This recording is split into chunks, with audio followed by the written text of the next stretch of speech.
ألا بذكر الله تطمئن القلوب. بسم الله الرحمن الرحيم. عن أبي هريرة رضي الله تعالى عنه قال قال رسول الله صلى الله عليه وسلم ليس الشديد بالسرعة إنما الشديد الذي يملك نفسه عند الغضب أو كما قال عليه الصلاة والسلام. حضرت ابی ہریرہ رضی اللہ تعالیٰ عنہ اس حدیث کے راوی ہیں. وہ روایت کرتے ہیں کہ رسول صلی اللہ علیہ وسلم نے ارشاد فرمایا لیس الشدید بالسرعة، بہادری کسی شخص کو پچھاڑ دینے میں، گرا دینے میں نہیں ہے. یعنی بہادر آدمی وہ نہیں ہے جو کسی کو گرا دے اور بڑی ظاہری طور پر اپنی طاقت کا مظاہرہ کرے. حقیقت میں بہادر یہ نہیں، بلکہ بہادر وہ شخص ہے، نبی صلی اللہ علیہ وسلم نے فرمایا انما الشدید الذی یملک نفسہ عند الغضب.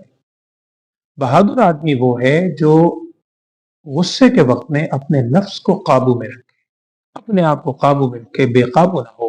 یہ در حقیقت بہادر ہے. دیکھیے، اللہ تعالیٰ نے انسان کے اندر مختلف کیفیات رکھی ہیں، مختلف خواہشات رکھی ہیں، مختلف جذبات رکھے ہیں. انہی میں سے ایک کیفیت ہے کہ جب انسان کوئی اپنی طبیعت کے خلاف چیز دیکھتا ہے، یعنی ایسی چیز جو اسے ناگوار گزرتی ہے، تو انسان کے اندر فطری طور پر ایک غصے کا عنصر اللہ نے رکھا ہے. اسے غصہ آتا ہے. غصہ آنا ایک فطری چیز ہے، اور بلکہ ایسی چیز ہے کہ غصے کا نہ آنا، یا آپ دوسرے لفظوں میں کہیے کہ غصے کی ضد، وہ ہم اسے کہتے ہیں بزدلی. عربی میں اس کو کہا جاتا ہے جبن. آپ صلی اللہ علیہ وسلم نے اس بزدلی سے پناہ مانگی ہے. چنانچہ حدیث کے الفاظ ہیں، آپ صلی اللہ علیہ وسلم نے فرمایا اللہم انی اعوذ بک من الجبن، اے اللہ میں تجھ سے پناہ مانگتا ہوں بزدلی سے.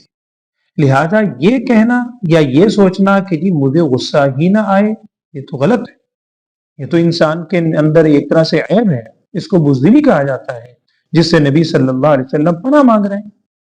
تو بزدلی مطلوب نہیں ہے، بلکہ مقصد یہ ہے کہ غصہ آنا ایک فطری چیز ہے. دیکھنا بھی یہ ہے کہ انسان کہاں غصے کو استعمال کرے، کہاں اسے غصہ کرنا چاہیے، کہاں اپنے غصے کو دبانا چاہیے. اس میں ایک بنیادی اصول اگر ہم ذہن میں رکھ لیں، اس میں ساری چیز انسان کی سمجھ میں آ سکتی ہے. تفصیل وہ یہ ہے کہ اگر انسان کو غصہ آتا ہے اپنی ذات کی وجہ سے، مثلا میرے مزاج کے خلاف کوئی چیز ہوئی، مجھے غصہ آ گیا. انسان کہتا ہے کہ جی مجھے اس نے پروٹوکول نہیں دیا، مجھے بلایا نہیں، مجھے پوچھا نہیں، میں بیمار تھا، میری اس نے تیمارداری نہیں کی، میں خوشی کے موقع پر مجھے اس نے یاد نہیں رکھا، ذاتی طور پر غصہ آ گیا. یہ غصہ غلط ہے. یہ غصہ وہ ہے جو انسان کو اللہ اور اس کے رسول صلی اللہ علیہ وسلم کی رضا کے خاطر آئے. یہ غصہ محمود ہے، یہ غصہ پسندیدہ ہے. یہ غصہ اگر نہ ہو تو انسان اسلام کے دشمنوں سے لڑے گا کیسے؟ یہ غصہ آنا تو ایک فطری چیز ہے اور یہ اچھی چیز ہے. اس غصے کو پسند بھی کیا گیا ہے. مثال کے طور پر اگر اولاد پہ آپ کو غصہ اس لیے آتا ہے کہ وہ دینی اعتبار سے کوئی نافرمانی کا ارتکاب کرتے ہیں، نماز نہیں پڑھ رہے ہیں اور کسی گناہ میں مبتلا ہیں، یہ اچھی بات ہے. آپ کو اگر غصہ آتا ہے، آنا چاہیے. لیکن یہ جب غصہ آئے، اس غصے کو استعمال کیسے کرنا ہے، اس کے لیے بھی شریعت نے ہمیں ایک اصول دیا. اور نبی صلی اللہ علیہ وسلم نے ایک موقع پہ ارشاد فرمایا تھا کہ من رعا منکم منکرا، جو شخص تم میں سے کسی برائی کو دیکھتا ہے. اب برائی کو دیکھنے کے بعد ہم کیا کریں؟ ہماری کیا ذمہ داری ہے؟ آیا ہم اگنور کر دیں، خاموشی سے چلے جائیں، یا خود بھی شامل ہو جائیں؟ ایسا نہیں. آپ صلی اللہ علیہ وسلم فرما رہے ہیں کہ من رعا منکم منکرا، جو شخص تم میں سے کسی برائی کو دیکھے، اس کے 3 درجات بیان فرمائے. سب سے پہلا درجہ یہ ہے کہ فَلْيُغَيِّرْهُ بِيَدِهِ، اس برائی کو اپنے ہاتھ سے دور کرنے کی پوری کوشش کرے. بلکہ حدیث میں لفظ ہے یغیر، بدلنا، اس برائی کو اپنے ہاتھ سے بدلنے کی پوری کوشش کرے.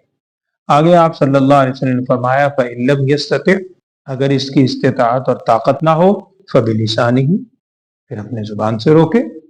اور آگے فرمایا فَإِن لَمْ يَسْتَطِعْ، اگر اس کی بھی استطاعت اور طاقت نہ ہو، پھر فَبِقَلْبِهِ، کم از کم دل سے تو اس برائی کو برا سمجھے. اور آگے فرمایا وذالک ضعف الایمان، یہ ایمان کا سب سے کمزور ترین درجہ ہے۔ یعنی اگر انسان کے دل میں غصہ آتا ہے یا برائی دیکھ کر احساس پیدا ہوتے ہیں تو اس کے یہ 3 درجات بیان فرمائے۔ تو عرض کرنے کا مقصد یہ ہے کہ غصہ آنا فطری چیز ہے، لیکن غصہ محمود کون سا ہے؟ جو کسی شریعت کے خلاف بات دیکھ کر دل میں پیدا ہو، اس کا طریقہ ہمیں شریعت نے سمجھایا۔ لیکن ہمیں سوچنا ہے، اللہ ماشاء اللہ ہمارے معاشرے میں آپ غور کریں، میرے خیال میں 90% سے زیادہ، بلکہ 95% بھی شاید میں کہوں مبالغہ نہیں ہوگا، 95% ہمیں غصہ آتا ہے اپنے ذاتی وجہ سے۔ اس غصے کے بارے میں آپ سے فرما رہے ہیں جو شروع میں نے عرض کیا حدیث میں کہ لیس الشدید بالسرعہ، پچھاڑ دینے میں بہادری نہیں ہے۔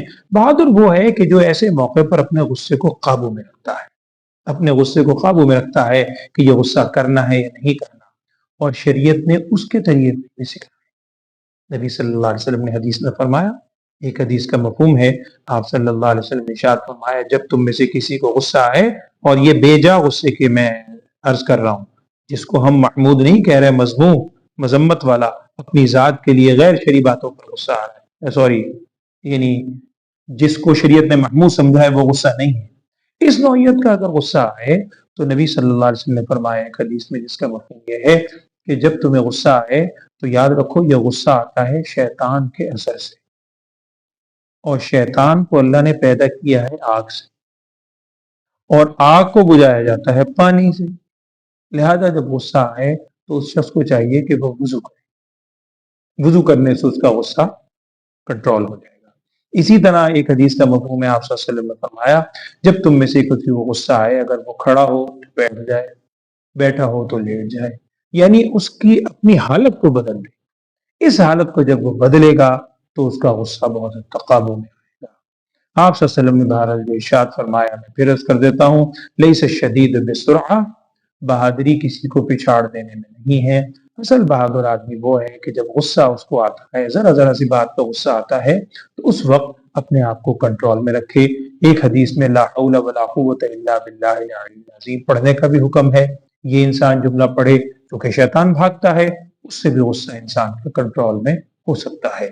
اللہ تعالی ہمیں حضور صلی اللہ علیہ وسلم کے اس فرمان پر اور تمام سنتوں پر عمل کرنے کی توفیق عطا فرمائے، آمین۔ وآخر دعوانا ان الحمد للہ رب العالمین۔